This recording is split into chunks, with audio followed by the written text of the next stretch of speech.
आज हम लोग विज्ञान भारती कक्षा 6 अभ्यास कार्य पुस्तिका इकाई नंबर 14 प्रकाश के प्रश्नोत्तर हल करेंगे। तो आइए देखते हैं प्रश्न नंबर 1। निम्नलिखित प्रश्नों के सही विकल्प छांटिए। एक कृत्रिम प्रकाश स्रोत है। कृत्रिम प्रकाश स्रोत का मतलब जिसको मनुष्य ने बनाया है। तो यहाँ सूर्य, जुगनू, तारे ये सब प्राकृतिक हैं और जो मोमबत्ती है वो मनुष्य ने बनाई है प्रयोगशाला में।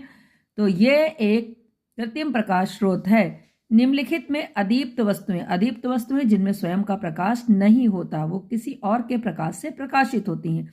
तो आइए देखते हैं। बल्ब, इसमें भी प्रकाश होता है। टार्च, इसमें भी प्रकाश होता है। एलईडी, इसमें भी प्रकाश होता है। लेकिन चंद्रमा जो है वो सूर्य के प्रकाश से प्रकाशित है, इसलिए ये अदीप्त वस्तु हुई।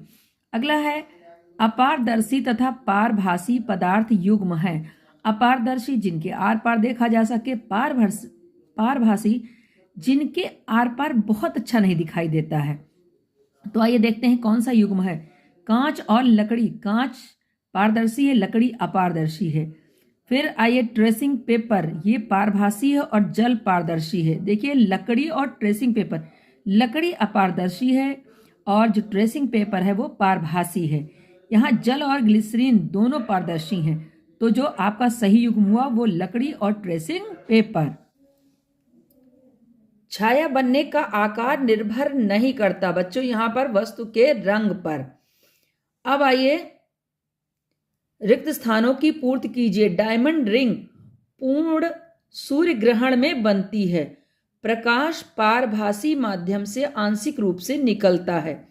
प्रकाश की चाल वायु में अधिकतम होती है। प्रकाश स्वयं उत्पन्न करने वाली वस्तुएं दीप्त कहलाती हैं। नंबर है 3। इसमें निम्नलिखित में मानव निर्मित तथा प्राकृतिक प्रकाश स्रोत को छांटना है। मानव निर्मित मतलब जो मनुष्य ने बनाया, और प्राकृतिक जो हमें प्रकृति से ही मिलता है।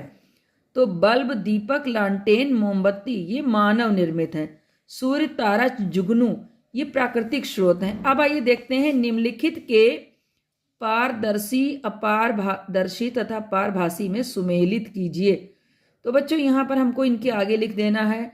स्वच्छ जल मतलब साफ पानी पारदर्शी है। घिसा हुआ कांच पारभासी। धातु की चादर अपारदर्शी। ग्लिसरीन पारदर्शी। ट्रेसिंग पेपर पारभासी। दफ्ती का टुकड़ा अपारदर्शी। तेल लगा कागज पारभासी। कांच पारदर्शी।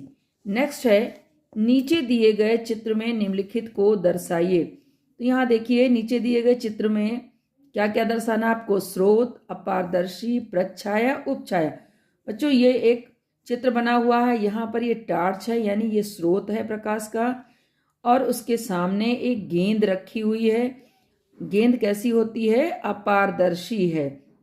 जब हम टार्च की रोशनी हम गेंद पर डालते हैं, गेंद है वो अपारदर्शी है, इसलिए एक जो आकृति बनती है वो गहरी काली होती है, उसको प्रच्छाया कहते हैं, और उसके आसपास ही एक और हल्के रंग की छाया बनती है, उसको हम उपछाया कहते हैं। तो ये उपछाया हो गई।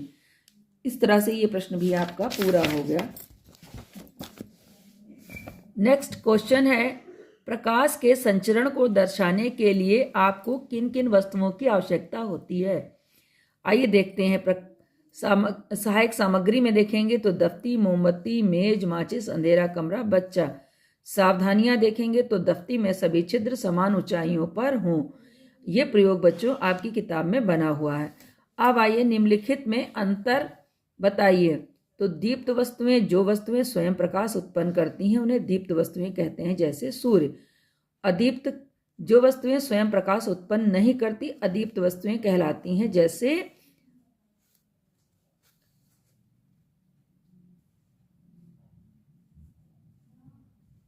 चंद्रमा। पारदर्शी माध्यम, जिस माध्यम से प्रकाश आर पार निकल जाए पारदर्शी माध्यम कहलाता है, जैसे वायु। जिस माध्यम से प्रकाश आर पार ना निकलने पाए या ना निकले उन्हें हम अपारदर्शी माध्यम कहलाता है, जैसे लकड़ी। प्राकृतिक प्रकाश स्रोत, जिन वस्तुओं में स्वयं का प्रकाश हो प्राकृतिक प्रकाश स्रोत कहलाते हैं। जिन वस्तुओं को मनुष्य ने बनाया और प्रकाश देती हैं उन्हें हम कृत्रिम प्रकाश स्रोत कहते हैं, जैसे लालटेन। सूर्य ग्रहण वह खगोलीय घटना जिसमें सूर्य पृथ्वी के बीच चंद्रमा होता है, क्या कहते हैं उसको, सूर्य ग्रहण कहते हैं। वह खगोलीय घटना जिसमें सूर्य चंद्रमा के बीच में पृथ्वी होती है चंद्र ग्रहण कहलाता है। चंद्र ग्रहण का चित्र निम्नलिखित निर्देश के अनुसार बनाइए। चंद्रमा को ग्रे रंग का दिखाइए, पृथ्वी को पीले रंग से, सूर्य को लाल रंग से और उपछाया को हल्के आसमानी रंग से। तो आइए इसका चित्र देखते हैं। तो आइए प्रश्न नंबर 9 देखते हैं। नीचे दिए गए चित्र में वस्तुओं के विभिन्न प्रकार दिए गए हैं। प्रत्येक प्रकार की वस्तु के उदाहरण उनके सम्मुख दिए गए स्थान में लिखिए। तो यहाँ देखिए वस्तु, माध्यम, ये दीप्त है, अदीप्त है, इनके एक एक उदाहरण लिखने हैं। तो आइए देखते हैं। यहाँ से पारभासी वस्तु ट्रेसिंग पेपर है। दीप्त वस्तु में जुगनू या टार्च लिख सकते हैं। अदीप्त में चंद्रमा और मेज। पारदर्शी में जल और ग्लिसरीन। अपारदर्शी लकड़ी या दफ्ती का टुकड़ा। तो इस तरह से अब आइए प्रश्न नंबर 10 देखते हैं। निम्नलिखित प्रश्नों के उत्तर दीजिए। छाया बनने के लिए आवश्यक सभी शर्तों को लिखिए। तो छाया बनने के लिए आइए उत्तर देखते हैं। एक प्रकाश स्रोत होना चाहिए, एक अपारदर्शी वस्तु और एक पर्दा होना चाहिए। छाया हमेशा अपारदर्शी और पारभासी वस्तु की ही बनती है। उसके बाद एक प्रयोग दिया है इन्होंने। टार्च A, B, C को बारी बारी से जलाते हैं। किस टार्च के प्रकाश से पर्दे पर गेंद की छाया नहीं बनेगी? यहाँ इन्होंने जो वस्तु दी है वो क्या है? गेंद है।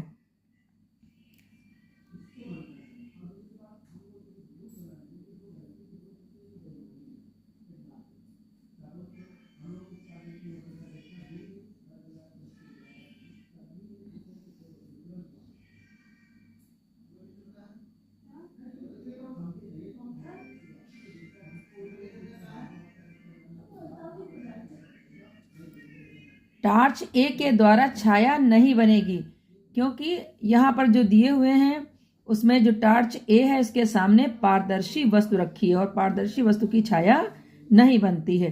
टार्च बी और सी ये अपारदर्शी और पारभासी वस्तु रखी हुई हैं, इसलिए इनकी छाया बनेगी। तो यहाँ टार्च ए के द्वारा छाया नहीं बनेगी।